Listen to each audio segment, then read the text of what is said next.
Assalamualaikum warahmatullahi wabarakatuh. Alhamdulillahirabbil alamin. Asyhadu an la ilaha illallah wa asyhadu anna Muhammadar Rasulullah.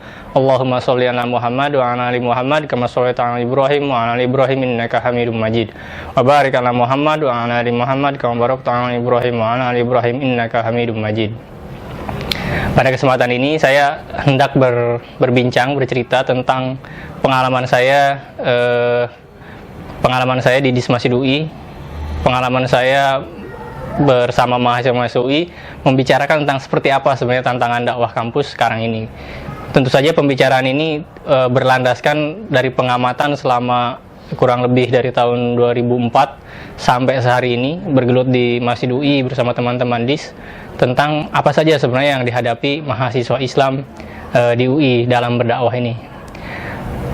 Jadi sebenarnya kalau berdasarkan pengamatan saya, pengalaman saya di Masjid UI ini, tantangan dakwah kampus ini bisa dirumuskan ke dalam empat bagian sebenarnya itu.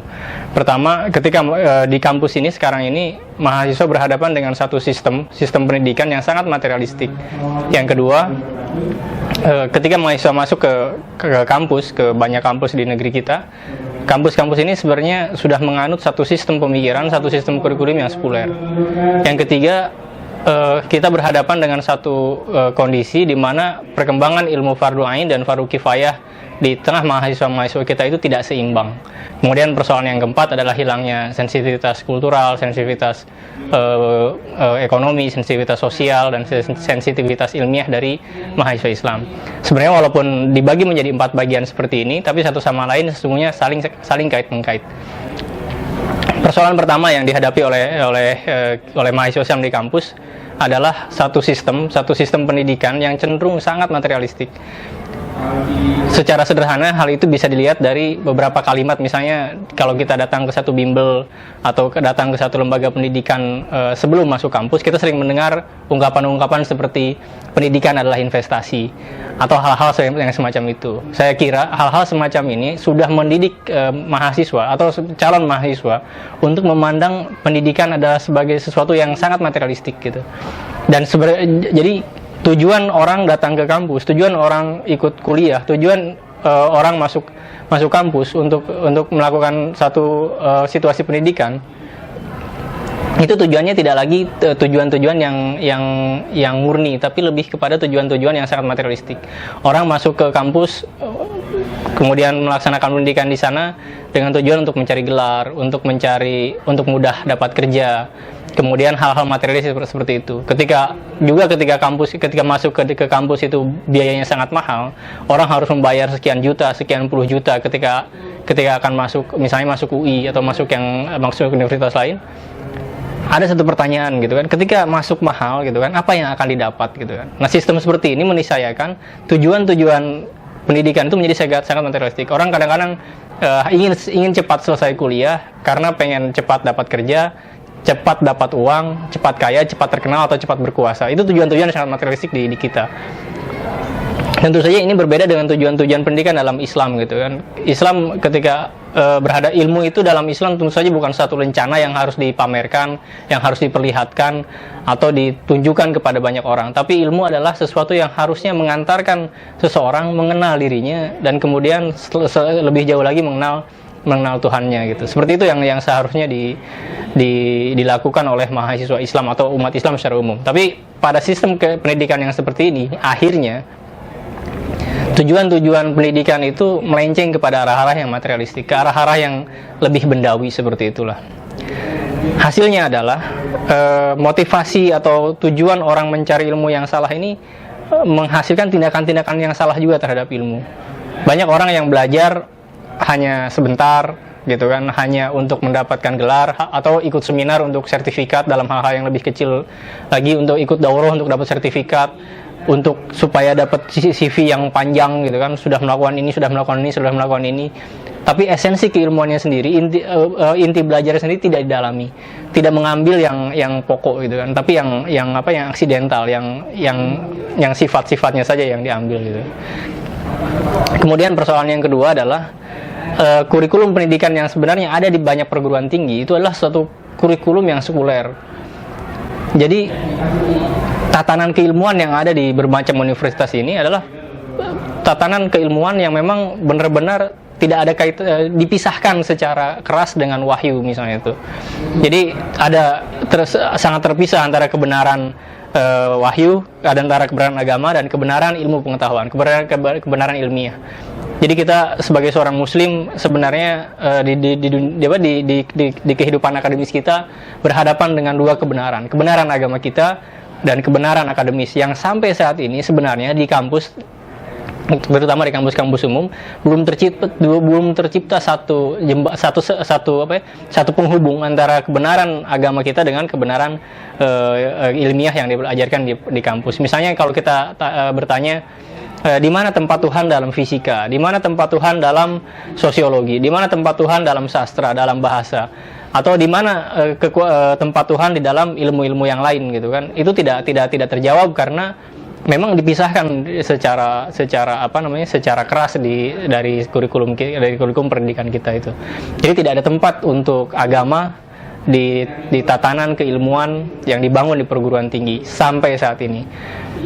Tantangan yang ketiga menurut saya di perguruan tinggi ini adalah mahasiswa ini sebenarnya berhadapan dengan ketimpangan antara ilmu-ilmu yang fardu ain dan ilmu-ilmu yang fardu kifayah. Kalau kita lihat misalnya banyak sekali orang-orang yang belajar fisika, belajar kimia, belajar biologi, belajar sastra, ilmu sastranya, ilmu biologinya, ilmu fisikanya sudah sangat tinggi, gitu kan. Belajar hukum sangat tinggi, belajar sosiologi sangat tinggi, tapi ilmu keruhaniannya, ilmu-ilmu yang harusnya dia tingkatkan itu tidak meningkat, gitu kan. Contoh sederhana yang sering saya ungkapkan adalah ketika SD kita wajib sholat, sampai sekarang kita wajib sholat, tapi tentu saja kualitas sholat kita ketika SD dan kualitas sholat kita ketika setelah menjadi mahasiswa harusnya berubah, kualitasnya harus berubah. Jika kita dulu membaca Al-Fatihah sekedar membaca Al-Fatihah, setidaknya setelah mahasiswa harusnya memahami apa arti Al-Fatihah, apa arti surat-surat yang dibaca, kehusuan sholat harus meningkat. Jadi ketika ilmu fardu ain kita semakin tinggi, seharusnya tindak ibadah kita, ilmu-ilmu fardu ain kita pun ada peningkatan. Tidak harus seperti itu. Jadi ada keseimbangan. Nah, yang dirasakan adalah, yang terlihat sekarang ini adalah ilmu-ilmu fardu ain itu tidak berkembang di perguruan tinggi, tapi ilmu-ilmu fardu kifayah jauh sangat berkembang. Itu yang menghasilkan ketimpangan menurut saya. Banyak orang yang mengerti ekonomi, mengerti hukum, mengerti sains itu sangat tinggi, ilmunya sangat luas, tetapi pemahaman agamanya sangat kurang. Jadi ketika dia melihat sesuatu itu juga kurang tepat, sering ada kegambangan ketika melihat itu. Persoalan terakhir atau persoalan keempat adalah sikap dari ketiga tantangan tadi akhirnya menciptakan satu pribadi mahasiswa Islam yang saya kira kurang kokoh, gitu kan. Jadi secara kebudayaan kita tidak, seperti contohnya itu dalam berbahasa kita tidak terlalu kuat, dalam berargumen kita tidak terlalu kuat. Juga seni yang kita sukai juga bukan seni-seni yang tinggi. Jadi kita sangat menyukai hal-hal yang mudah, gitu kan. Seni yang mudah, bahasa yang mudah.